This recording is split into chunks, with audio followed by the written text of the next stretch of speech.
여러분의 건강을 기원합니다. 저는 홍영선 볶음국식의 홍영선입니다.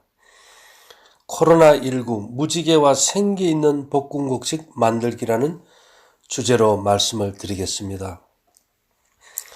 먼저 하나님에 대한 또 다른 개념을 말씀드리겠습니다. 에스겔서 1장 28절은 그 사면 광채의 모양은 비오는 날 구름에 있는 무지개 같으니 이는 여호와의 영광의 형상의 모양이라 이렇게 기록합니다. 하나님은 무지개의 형상을 가졌다고 말씀하십니다. 공작의 아름다운 깃털처럼 그분의 영광의 광채, 그것은 하나님의 형상의 모양이며 표현입니다. 이 하나님께서 기원전 4004년 유대력 음력 7월 16일에서 22일까지 이 한 주간 천지 만물을 창조하시고 안식하셨습니다. 그리고 우리 인류의 첫 조상 아담은 7월 23일 첫 하루를 시작했습니다. 그에게 사랑하는 아내 하와가 주어졌고 그대로 범죄로 인해서 이 지구는 어둠의 그림자가 드리워지기 시작했습니다. 아담과 하와 역시 빛의 옷을 입고 있었습니다. 엘렌 화이트는 이렇게 표현합니다. 그들의 몸을 두르고 있었던 빛의 두루마기는 이제 사라져 버렸다. 창세기 3장 7절은 이에 그들이 눈이 밝아 자기들의 몸이 벗은 줄을 알고 무화과나무 잎을 엮어 치마를 하였다고 했습니다. 종래에는 하나님께서 소가죽으로 옷을 만들어서 그들에게 입히셨죠. 세월이 흘러 범죄는 끊임없이 증가하였고 창조 후 1656년 유대력 음력 7월 17일 고대 세계는 40일간의 물속에 잠기게 됩니다. 엄청난 빛 속에서 잠기게 되고 이 지구는 물속에 잠긴 채로 377일간을 보내게 됩니다. 노아의 8 식구는 엄청난 트라우마에 빠지게 되죠. 그들은 하나님의 심판이 어떤 것인가를 직접 경험한 사람들이었습니다. 엘렌 화이트는 사정없이 불어대는 바람을 맞고 거대한 방주 전체가 진동하였으며 물결이 칠 때마다 뒤흔들렸다. 안에 있던 짐승들은 공포와 고통으로 울부짖었다. 그러나 폭풍 우 가운데서도 그것은 계속 안전하게 떠 있었다. 능력이 탁월한 천사들이 그것을 보호하도록 명령을 받았다고 기록하고 있습니다. 그 후에 하나님께서 약속을 하십니다. 창세기 9장 13절에 내가 내 무지개를 구름 속에 두었나니 이것이 나의 세상과의 언약의 증거라고요. 영세까지 이제 다시는 내가 물로 세상을 심판하지 않으리라. 그러나 그 트라우마를 이기지 못한 사람들은 바벨탑을 건설하게 되고 하나님께서 그들의 언어를 혼잡케 하심으로 온 세상으로 사람이 퍼져나가게 됩니다. 우리 한민족은 계속 동으로 오게 됐죠. 창세기 10장 30절은 그들의 거하는 곳은 메사에서부터 스발로 가는 길에 동편 산이었더라고 기록하고 있습니다. 홍수 후 이들이 지금 현재 우리 대한민국까지 오는 그 여정에서 하나님을 잊지 않기 위해서 노아 홍수의 기억을 잊지 않기 위해서 그들은 사물놀이와 아리랑을 불렀습니다. 성경에는 알이란 뜻은 하나님입니다. 알라신, 엘로힘, 알, 여러 가지 알자는 하나님을 표현할 때 붙입니다. 그래서 아리랑, 아라리요 이 말은 아리랑, 하나님이랑 이런 뜻입니다. 홍수의 심판 가운데 그들의 생명을 지켜주신 창조주 하나님에 대한 찬양이었습니다. 그 다음에 아리랑 고개로 넘어간다. 아리랑 고개가 있는 것이 아니고 아리랑 하나님이랑 포개로 넘어간다. 정말 하나님이랑 죽음과 같은 대홍수의 파고를 넘긴 것을 그들은 상기하면서 천산산맥을 넘어서 그들은 계속 동으로 왔던 겁니다. 나를 버리고 가시는 님은 십리도 못 가서 발병난다.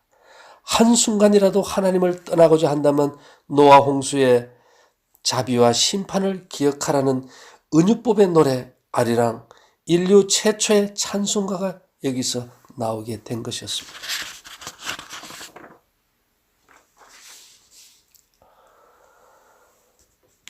오늘 제가 여러분들에게 말씀드리려고 하는 것은 하나님께서 주신 이 엄청난 초자연적인 능력은 어디에서 오느냐 하는 겁니다.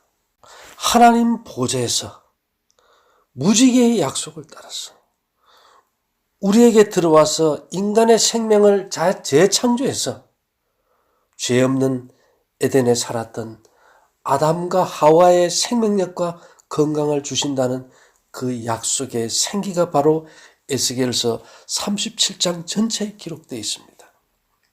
9절에는 이렇게 기록하고 있습니다. 하나님께서 에스겔에게 하신 말씀이 또 내게 이르시되 인자야 너는 생기를 향하여 대언하라. 생기에게 대언하여 이르기를 주 여호와의 말씀에 생기야 사방에서부터 와서 이 사망을 당한 자에게 불어서 살게 하라. 예. 곧 살아 일어나서 강건한 사람들이 큰 군대가 되었습니다. 이 생기가 오늘날 우리 모두에게 필요합니다. 생로사 시대가 아닌 생로병사 시대이기 때문이죠. 우리가 가장 소중한 것은 장롱 가장 깊은 곳에 두듯이 성소의 가장 깊은 지성소한 법궤에는 세 가지가 있습니다. 첫째는 십계명이죠. 거기에 핵심은 안식일입니다. 안식일은 월삭을 기준으로 정해집니다. 지금도 유대력 초사흘부터 월삭이 시작이 되고 그 시스템이 7일마다 안식일이 돌아가는 것은 6,000년 역사에서 지금도 계속 이어지고 있습니다. 그 월삭 안식일에는 월삭에는 우리의 피에 생기가 들어오고 안식일에는 뼈에 생기가 들어옵니다. 아론의 싹이 나고 잎이 나고 꽃이 피고 열매 맺은 살구나무는 마른 막대기만도 못한 인간이 완전한 새 생명으로 부활하는 희년의 상징입니다. 마지막 거기는 만나 항아리, 볶은 곡식 항아리가 들어있습니다.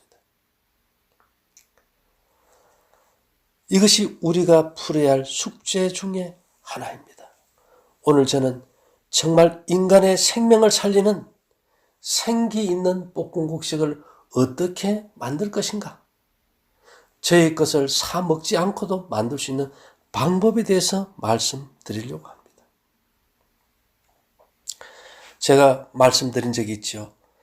소가 밟아서 떠는 곡식은 태양에서 들어오는 생기가 소의 발을 통해서 나가서 곡식이 전사된다고요. 이 기는 낮 동안에만 들어가는데 간, 폐, 심장, 위장, 신장, 오장의 생명력을 증진시켜줍니다. 하나님께서는 신성과 인성의 법칙을 통하여 우리가 우리의 최선을 다할 때 그분의 은혜를 주시지 우리가 아무것도 하지 않고 기도만 한다고 우리의 기도를 들어주시는 분은 아닙니다. 제가 왜 볶은 곡식에 대해서 말씀드릴까요? 이것이 너무나도 중요하기 때문에요. 우리가 세탁기를 하나 샀는데 설명서를 보니까 너무 훌륭한 세탁기예요. 그런데 그 세탁 방법대로 사용하지 않는다면 그 효과를 못 느낍니다. 그와 같이 성경은 죄짓고 병든 인간 생명체를 회복하는 사역 설명서인데 그 성경을 보면서 아멘 아멘 하면서 우리가 성경의 방법을 따르지 않는다면 그 축복을 받기가 힘들어질 겁니다. 오늘은 제가 모든 것을 말씀드리려고 합니다. 요즘 소가 밟아 떠는 곡식이 없습니다. 저희 고창에 있는 볶음국식 공장에는요, 북을 뒀습니다. 왜 북을 뒀을까요? 북은 뭘로 만든 거예요? 소가죽입니다.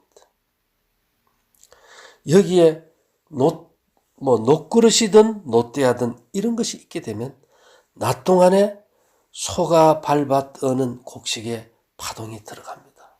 여러분들도 집에서 할 수 있습니다. 아니면 소가죽을 갖다가 조금 사다가 같이 곡식과 도도되고요. 아니면 소가죽으로 만든 잠바가 있으면 그걸 곡식과 하루 낮 동안 둔다면은 거기에 우리의 오장에 생기를 주는 파동이 태양으로부터 와서 들어가게 되어 있습니다. 이건 하나님의 불변의 약속이니까요. 그 다음에 제가 그랬죠. 가을에 뿌린 보리, 겨울을 나면서 그 냉기 파동이 열매를 맺게 한다고요. 그래서 하루 정도 밤에 반드시 얼리는 것이 중요합니다. 그 다음에 뭐가 있을까요? 저희는 곡식을 물에 담궈서 불릴 때 반드시 거기에 막걸리와 소금을 적당량을 넣습니다. 레위기서에 보면 모든 소재물에 소금을 칠했고요. 막걸리를 왜 넣을까요? 성경에 보면 전제라는 것이 있습니다. 전제는 뭔가 하면 액체 제사입니다. 예수님께서 심장이 찔려서 피와 물을 흘려서 쏟아낸 것도 하나의 전제입니다. 전제는 구약에 보면 모든 것이 대부분 술로 드리는 제사입니다.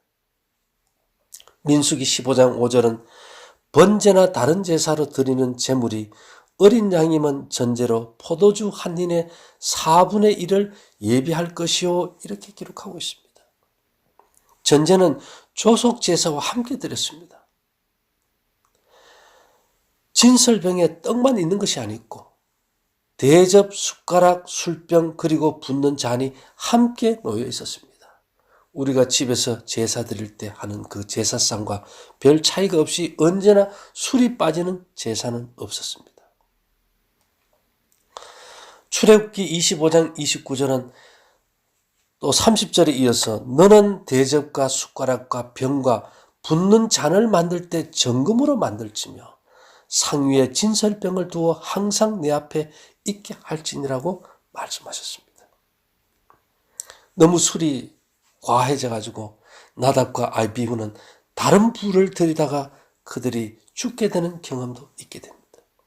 이렇게 해서 하룻밤 숙성한 다음에 잘 씻고 찌고 말려서 한 달 정도 숙성을 합니다. 중요한 것은 볶기 전날에 반드시 녹그릇에 물을 뿜어줘서 섬유질에 배게 한다는 겁니다. 왜 그럴까요? 성소에 들어가면 물두멍이 있습니다. 물두멍. 제사장이 성소에 들어갈 때 거기에 물두멍에 손을 씻지 않으면 죽었어요. 우선 살균력이 아주 강합니다. 그래서 저희도 반드시 볶기 전에 논물을 뿌립니다. 그 다음에는요, 이 기가 몸 밑으로 오려면 우측 발 뒤꿈치 뼈 종골의 성장판이 다쳤을지라도 기는 글로 들어오게 되어 있습니다. 그걸 열 수 있는 것은 반드시 무쇠솥에 볶아야 됩니다. 여러분들은 집에서 무쇠 후라이팬도 있을 수 있겠죠. 그 다음에 이제 곡식을 만든다 하면은 언제나 유리병이나 플라스틱 병보다는 제가 저밀도 플라스틱, 요즘 말하면 비닐 속에 넣어둘 때 월삭과 안식일에 홍수전에 죽었던 사람들의 기가 저장된 비닐을 통해서 그 기가 들어와서 생기를 복구해 줍니다. 이런 과정을 통해서 저희 홍영선 볶음곡식은 만들어지고 있고, 코로나19로 인해서 온 세계가 위기에 처해 있는 이때에 정말 우리가 하나님의 약속을 따라서 무엇을 어떻게 먹어야 될까 하고 불안해한다면은 여러분들이 집에서 이 볶음국식을 만들어 먹을 수 있는 방법, 생기 있는 볶음국식은 어떻게 만드는가에 대해서 전체적으로 말씀을 드렸습니다. 만들어 놓고 여러분들이 밥할 때 적당량을 넣어서 같이 밥을 한다면 그 밥에도 이 기가 들어가게 되어 있습니다. 제가 바라는 것은 우리 모두가 이 위기를 탈출하기 위해서, 우리의 생명 회복을 위해서 하나님의 약속을 믿고 한번 해보는 겁니다. 여러분들이 좀 많이 만들어서 자녀들에게도 좀 주고 이웃들과도 나눠 먹고 이렇게 해서 모두가 건강한 이 사회 국가가 될 수 있기를 바라면서 마치도록 하겠습니다. 감사합니다.